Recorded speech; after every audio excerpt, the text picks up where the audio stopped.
This journal was recovered from a small suburban house that has remained uninhabited for years. The entries suggest a growing unease with something unseen but ever-present.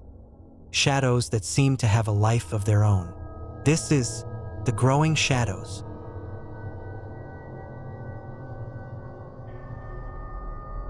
February 2nd. Started last night. I was lying in bed, trying to fall asleep, when I noticed something odd. The shadows in my room, they didn't look right. The lamplight cast them long and thin, but one of them, near the corner, seemed darker than the rest. Too dark, almost like it wasn't part of the room. I brushed it off. My eyes playing tricks on me, I thought. But tonight it's back. No, not back. It's closer.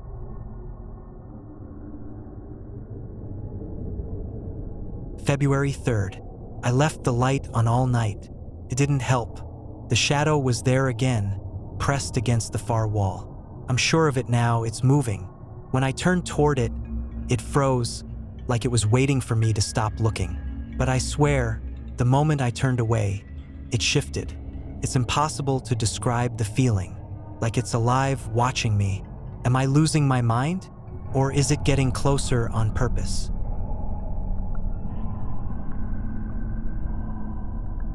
February 5th. I didn't sleep at all last night. When I turned off the light, I heard something. A faint rustling sound, like fabric brushing against the floor. When I turned the light back on, the shadow was there, halfway across the room. I'm scared to look, but I'm more scared not to.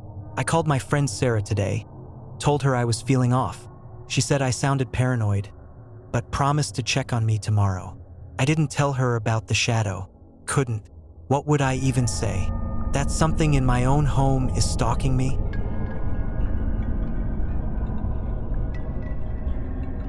February 6th. It's worse. The shadow isn't confined to the corner anymore. Tonight, it was against the closet door. The shape is clearer now, taller, broader, almost humanoid. I know I should leave, but where would I go? It doesn't feel like something I can escape. It's attached to me, isn't it? Sarah never showed up. She texted to cancel, said she wasn't feeling well, but it didn't sound like her. Her text was odd. I'm starting to wonder if it's more than just my imagination.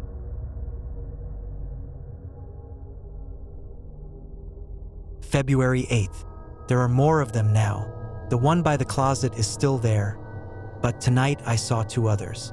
Smaller, hunched shapes pressed against the walls, barely visible in the dim light. They don't move when I stare directly at them, but the moment I glance away, I feel them shift. It's like a game, but one I'm not sure I can win. I tried leaving the house today just to get some air. When I stepped outside, I felt nothing. No relief, no safety. The shadows weren't there, but the air felt heavy, like I'd brought them with me. Are they in my head, or are they following me?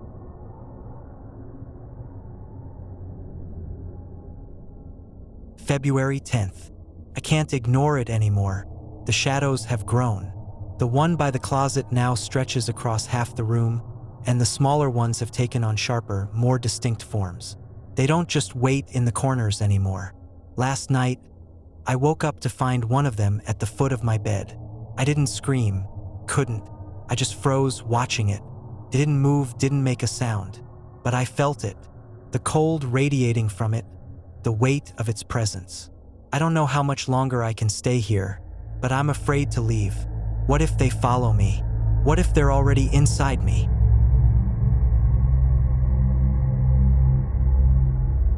February 12th. They're everywhere now. Every wall, every surface in the house is crawling with them. I can't tell what's real anymore. The shadows move even when the lights are on. I caught a glimpse of myself in the mirror this morning, and for a moment, I thought I saw one of them behind me. But when I turned around, it was gone. I'm not sure if I'm writing this to make sense of it all or just to pass the time. I don't know what they want, but I think I know what's coming. The dark is spreading, and there's no light strong enough to stop it.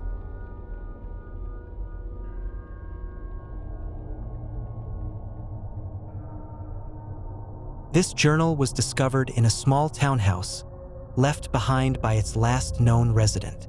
The entries paint a chilling picture of a presence confined to the attic, one that no investigation could explain. This is the stranger in the attic.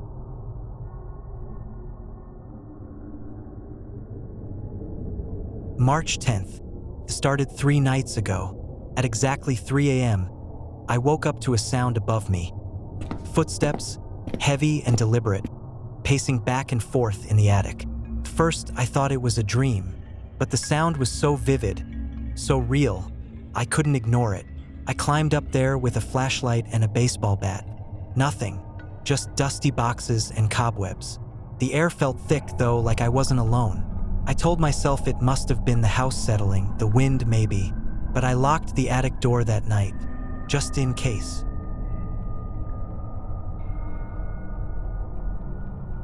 March 12th. It happened again. 3 a.m. on the dot. Footsteps, louder this time. Slow, steady, like someone pacing. I checked the attic door, it was still locked. I even pushed a chair under the handle for good measure. But the sounds didn't stop. I tried recording it with my phone, but when I played it back this morning, all I heard was static. I've lived here for 3 years without so much as a creak from the attic. Why now? Why always at 3 a.m.?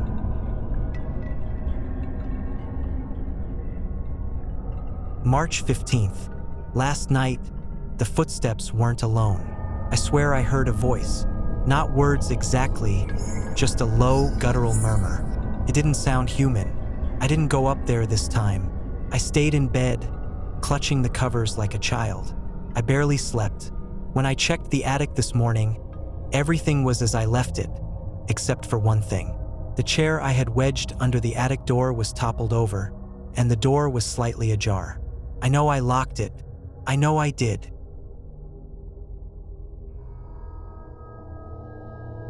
March 17th. I called a locksmith today, had the attic door reinforced and added a deadbolt. But at 3 a.m., the footsteps came again. This time, they were frantic, almost angry. The pacing turned to stomping, then silence. That silence was worse than the noise. It stretched on for hours or maybe minutes, it's hard to tell. When the noise finally returned, it wasn't footsteps. It was scratching, faint but deliberate, like nails dragging across wood. It's not just footsteps, it's something trying to get out.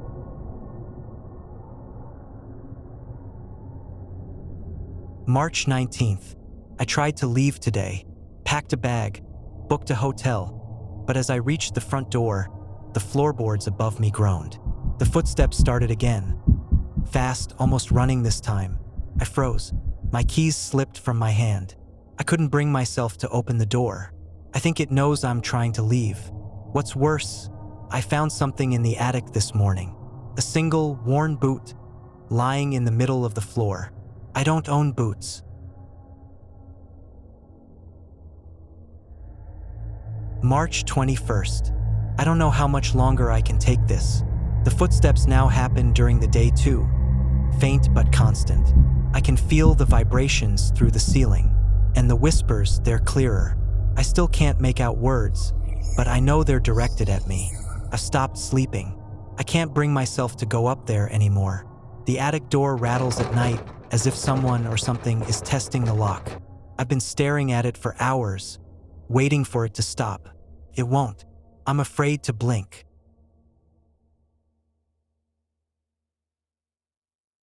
March 23rd. I woke up to find the attic door wide open. The lock was still intact, the deadbolt untouched. But the door, just hanging there, swinging slightly, as if it had been open moments before. I didn't go up, couldn't, but I can hear it now, louder than ever. Footsteps, scratching, whispers. It doesn't feel like it's above me anymore. It feels closer. I can feel it watching. If you're drawn to tales like these, consider subscribing to Spectral for more chilling entries waiting to be uncovered. And if you have your own haunting story that you'd like featured in an upcoming compilation, we'd love to hear it. Just email us at spectralentries@gmail.com. Now, let's get back to the video.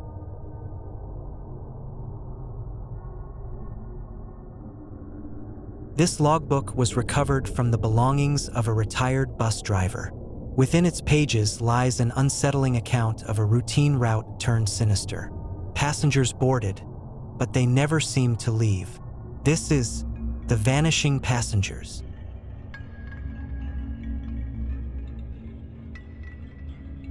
October 3rd. Today started like any other shift on Route 57. Same streets, same stops, same faces. At the corner of Pine and 8th, a man got on. He looked normal enough, mid-40s, suit and tie, briefcase.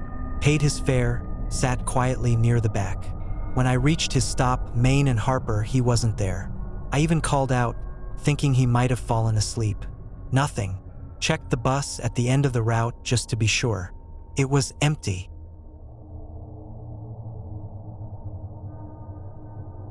October 7th.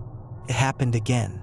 This time it was a woman, early 30s, green scarf carrying a tote bag. She got on at Maple and 5th. She didn't look at me, just handed over her fare and sat by the window.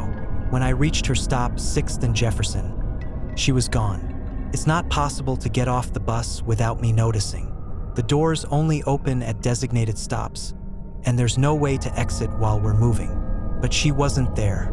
No scarf, no bag, no trace.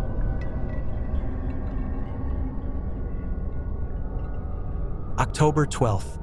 3 in one day.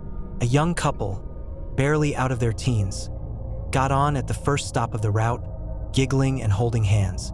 They sat near the front, whispering to each other. I remember thinking they seemed happy. At the next stop, a man in a baseball cap joined them. He nodded at me but didn't say much. By the time I reached 12th and Pearl, the bus was silent, empty. I've driven this route for years. I know every face, every regular. These weren't regulars.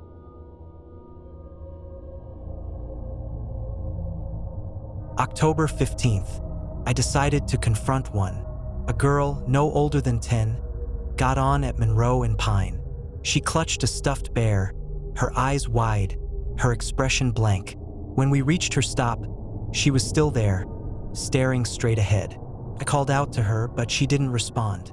I got up, walked down the aisle. She wasn't in her seat anymore. The bear was, though, propped up like she'd left it there on purpose. When I turned back toward the driver's seat, the bear was gone too.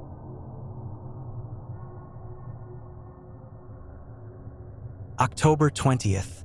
I thought I was losing my mind, so I installed a dashcam. Tonight, I reviewed the footage. The passengers are there. You can see them boarding, sitting down. But when I reach their stops, they don't get up. One moment, they're sitting quietly. The next, they're gone. Like they were never there to begin with. I watched the footage over and over. It doesn't make sense.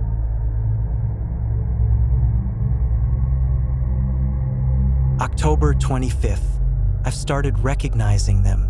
The man with the briefcase, the woman with the green scarf, the young couple. They're the same passengers over and over. They don't acknowledge me or each other. They just sit, silent, staring out the windows. I don't think they're alive.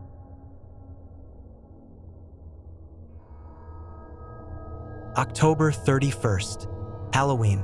The route was busy tonight, full of costumes and laughter. But at Pine and 8th, everything changed.